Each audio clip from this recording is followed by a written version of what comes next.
Malungkot po ang Pasko ng ilan nating kababayan sa Muntinlupa City. May sumiklab po kasing sunog sa isang barangay doon. Live mula sa Muntinlupa, saksi si Mav Gonzales. Mav. June Ruth, dalawa nga ang sugatan sa sunog dito sa bayanan Muntinlupa City.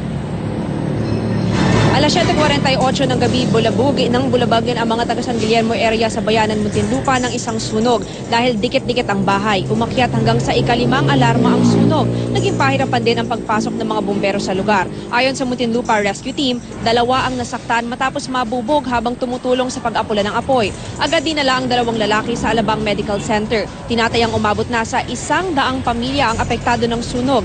Kanina dumating din dito si Muntinlupa Mayor Jaime Fresnedi para tingnan ang nasunog na lugar. Ang sunog dito sa Muntinlupa, kasunod lang ng sunog din kahapon sa isang bahay sa Singalong, Maynila kung saan nasawi ang mag-inang nakatira doon at ng kabi-kabilang sunog kamakailan sa Parañaque, Mandaluyong at Las Piñas. Sa pinakahuling tala ng BFP, 175 fire incidents na ang naitala sa Metro Manila ngayong buwan, mas mababa man kumpara sa mga nagdaang Disyembre. Patuloy pa rin ang kampanya kontra sunog ng mga otoridad. June Ruth, sa ngayon nga idineklara ng fire under control ang sunog dito sa bayanan. At live mula rito sa Muntinlupa City, ako si Mav Gonzales, ang inyong saksi.